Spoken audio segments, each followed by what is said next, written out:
Hey guys, this is the third video on my Grace trilogy kind of thing. And actually, I got a question at the perfect time. But before I dive into the question, I want you guys to notice the beautifully made bed that I have made and prepared in the back. Because for those of you who've been following me for a long time on Tumblr, know that I never make my bed. So it's actually kind of a big deal for those of you who follow me and known my profile for a long time because I never actually do it. But again, going back to the question, I received a question almost at the perfect time because I was going to generally talk about grace, but I got a question that I think really can bring this all together. And most of my questions are old ones that I've taken from the past that I never got around to reading, and I answer them at the video.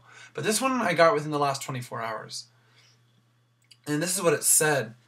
I love God so much, and I'm trying to stay in His Word, but depression has such a grip on me, and I can't shake it. I'm on the edge. How can I get out of this? Sorry if this is awkward or weird. I just needed to ask someone.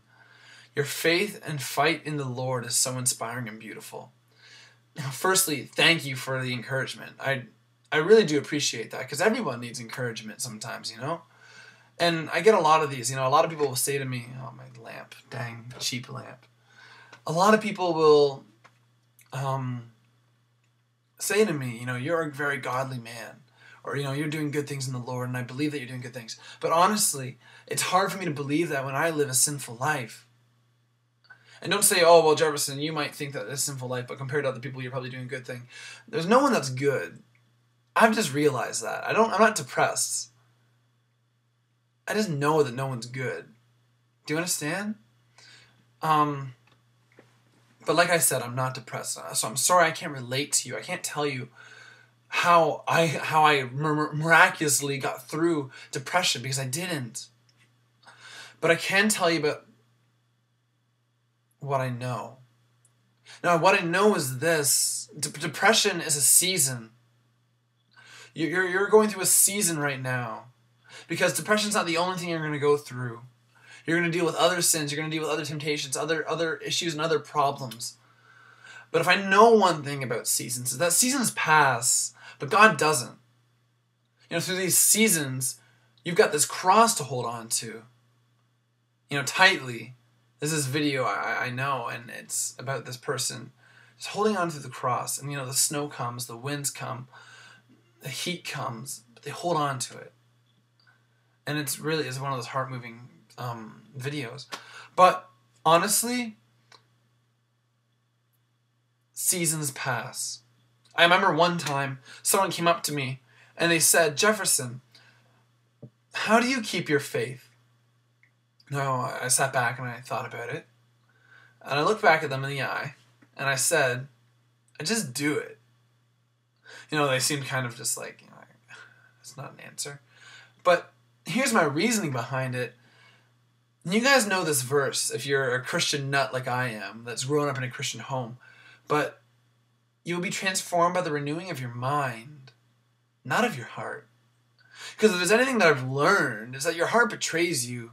Your heart will make you feel one thing one day and then one thing another. It'll make you want one thing and then forget about it the next. It'll make you hate this thing and then love this thing, and you know it's wrong, but you want to do it. Your heart is honestly the most difficult organ that you have in your body.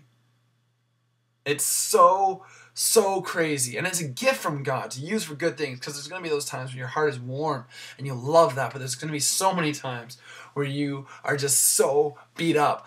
And Paul knew this. When he was writing to Rome, he knew this. That's why he said, it's the renewing of your mind. Your mind will be renewed because your mind knows. Your mind can logically think, okay, well, this is like this and God is like this, so I must believe that this is this. So it's renewing of your mind. Don't follow your heart.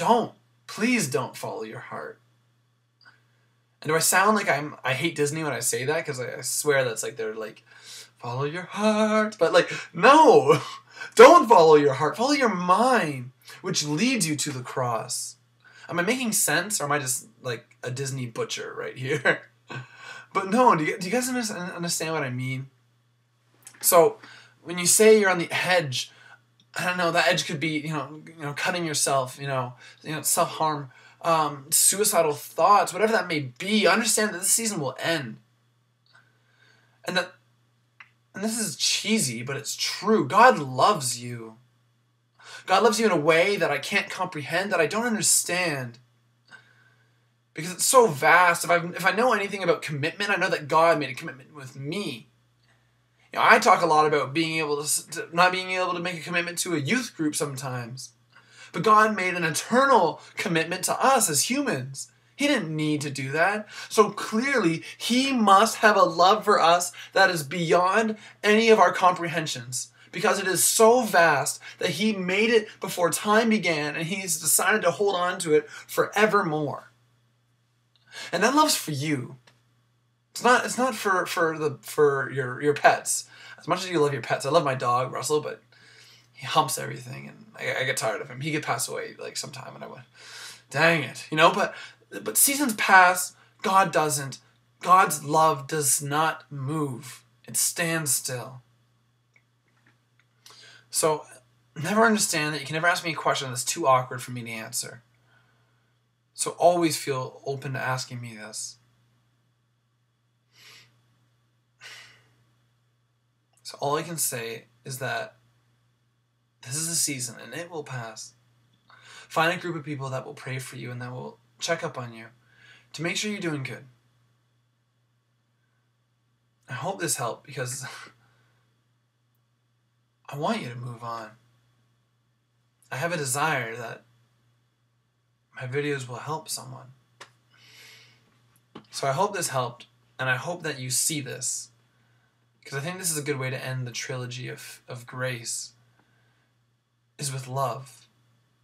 Because in 1 Corinthians, faith, love, and hope are the most important things, but the greatest of these things is love.